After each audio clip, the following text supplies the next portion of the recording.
lives, we all have personal problems and issues that we have to deal with. We turn on our TVs, we open our social media, and we click on websites, and we are shocked and devastated by some of the news we see, and know that we have absolutely no control over it and no way to stop it. In Colossal, Gloria, played by Anne Hathaway, has the same issues as us.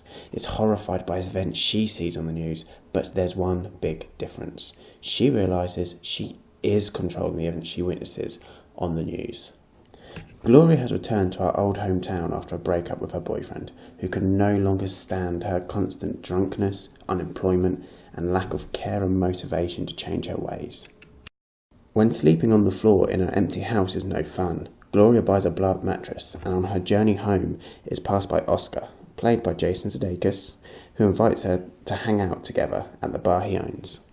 After an all-night bender, Gloria returns home gone 8 o'clock in the morning to fall asleep and be awoken mid-afternoon to the news of a devastating attack from a Godzilla-like monster in South Korea.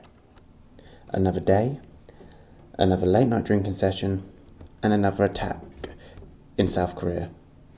Only this time Gloria sees the monster seems to be following her actions she made earlier in that day.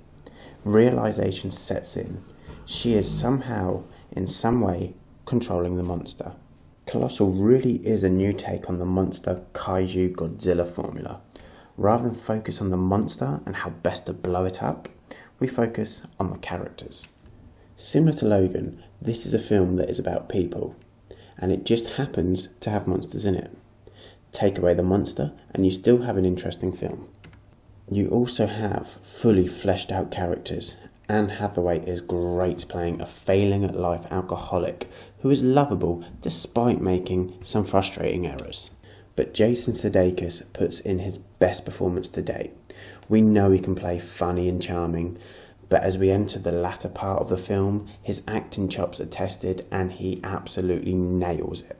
Though this film isn't gut-bustingly hilarious, it made me chuckle quite a lot, especially the trick with a teabag, which now I really need to try myself.